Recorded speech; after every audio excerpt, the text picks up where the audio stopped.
Next third method आता है replacement policy of item breaking down suddenly. अगर हमारी मशीनरी अचानक से चलते चलते ब्रेक डाउन हो जाती है, ख़राब हो जाती है, तो उस केस में हमारे पास दो आते हैं, individual replacement policy, group replacement.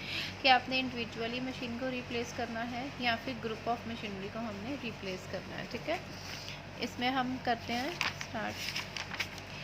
21st example देखो, यहाँ पर हमें वीक दिए हुए हैं 1 2 3 4 5 एंड परसेंटेज गिवन है 10 25 50 80 100। ठीक है, there are 1000 bulb in use and in 5 to replacement. अगर इंडिविजुअल की रिप्लेसमेंट करेंगे तो 5 रुपीज़ कॉस्ट पड़नी है, और अगर ऑल बल्ब मतलब ग्रुप ऑफ बल्ब रिप्लेस करेंगे तो कितनी कॉस्ट पड़नी है, 2 रुपीज़ कॉस्ट पड़नी है। तो उसके अकॉर्डिंग हमने उनको रिप्लेस करना है। उन्होंने पूछा कि वेदर इंडिविजुअली करें या ग्रुप करें, कौन सा बेनिफिशियल होगा।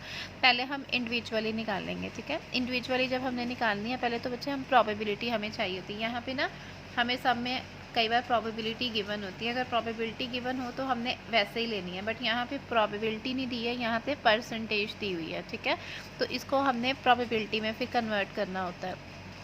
1 ईयर 1 इंटू 10/100। ठीक है, परसेंटेज है ना, तो 10% मतलब 10/100 प्लस 2 इंटू आगे क्या करना है 25 माइनस 10, इसमें से ये माइनस करके 25 minus 10 15/100। Then 3 multiply 50 minus 25 25/100। Then plus 4 multiply 80 में से 50 के 30 divided by 100। And then plus 5 multiply 20 divided by 100, 100 minus 80 हो गया। ठीक है, इसके अकॉर्डिंग हमने निकाल लेना है, इसको सॉल्व करना है, तो हमारे पास आ जाना 3.35 वीक्स। ठीक है, अब एक टोटल हमारे पास बल्ब थे बच्चे 1000, तो उनकी एवरेज हमने निकाली तो आ गई 299 बल्ब पर वीक। तो अगर 299 की कॉस्ट कितनी पड़ रही है इंडिविजुअल के बेस के ऊपर 5 रुपीज़, तो 5 रुपीज़ के अकॉर्डिंग टोटल उनको कॉस्ट पड़ी 1495 पर वीक के अकॉर्डिंग। ठीक है, अब हम निकाल लेंगे ग्रुप। अब हमने ये इंडिविजुअल निकाल लिया, अब ग्रुप के अकॉर्डिंग निकाल लेंगे। ग्रुप में क्या होता है कि हमने ना वैल्यूज़ निकालनी होती हैं N0 N1 N2 वगैरह। ठीक है, तो वो हम वैल्यूज़ निकालेंगे। आप लोग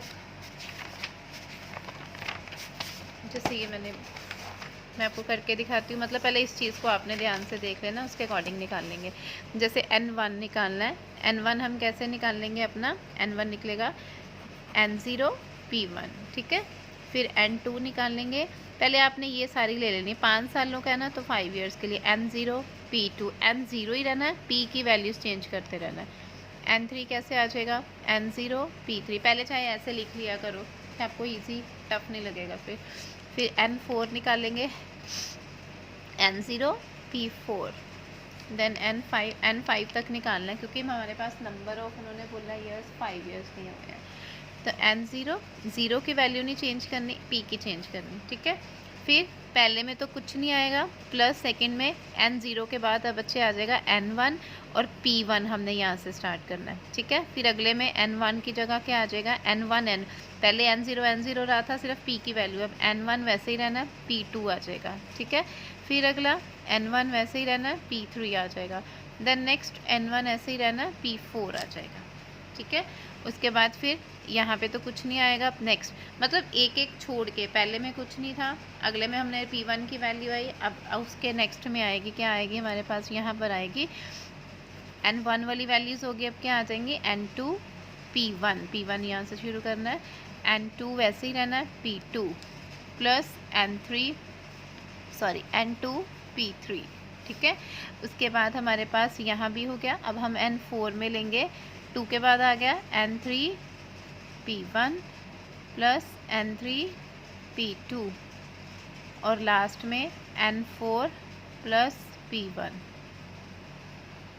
ठीक है, ऐसे आपने ना फॉर्मूलेशन कर लेनी है इसकी। अब हम वैल्यू निकालेंगे, जैसे देखो पहले N1 क्या था हमारा, हमने अभी निकाला है N0 P1।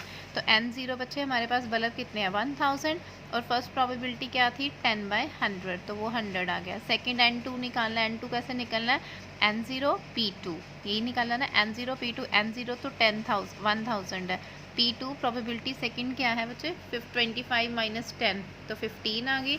P2 value probability है 1000 प्लस 15/100। N1 ऊपर आपने निकाला 100 मल्टीप्लाई क्या लेना P1 कितना बच्चे हमारे पास P1 है 10/100, तो 100 मल्टीप्लाई 10/100 वो आ गया 160। ऐसे फिर हमने N3 निकाल लेना है। N3 में मैंने बोला N0 P3, N0 तो 1000 आना है, P3 देखो 50 माइनस 25 तो 25/100 आ गया। फिर प्लस फॉर्मूले के अकॉर्डिंग N1 कितना था 100 मल्टीप्लाई P2 कर लेना है। फिर N2 निकाला 160 मल्टीप्लाई, ऐसे इनमें वैल्यू पुट करके आपने ये सारी निकाल लेनी है, ठीक है, निकल आएंगी। उसके बाद फिर हमने लास्ट में रिप्लेसमेंट का टेबल बनाना है। अब टेबल कैसे बनना है, कितने वीक हैं, 5 वीक्स हैं, 1 2 3 4 5। टोटल बल्ब कितने आए बच्चे, ग्रुप के according first 100, then 160, then 281, then 377, then 350, वो हमने लिख लिए। देन इनकी क्यूमुलेटिव निकाल लेनी, 100 100 प्लस 160 ऐसे क्यूमुलेटिव निकाल लेना है।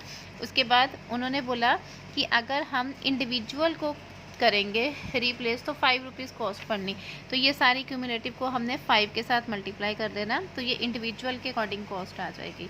फिर ग्रुप की कॉस्ट उन्होंने बोला कि अगर सारे को करते हैं तो आती है 2 रुपीज़, तो फिर हमने इसको 100 को जो हमारी आई है इनको जो कॉस्ट ऑफ इंडिविजुअल आई है तो उसको आपने फिर अब हमारे पास 2 रुपीज़ है, टोटल को इकट्ठे करते हैं तो कितने बल्ब थे, 1000 बल्ब थे, उनको अगर हम 2 रुपीज़ के अकॉर्डिंग करेंगे तो ग्रुप हमारी रिप्लेसमेंट सेम आ जानी है 2000, ठीक है। अगर एक साथ करोगे तो एक ही कॉस्ट पड़ेगी ना आपको, अलग अलग नहीं पड़ेगी।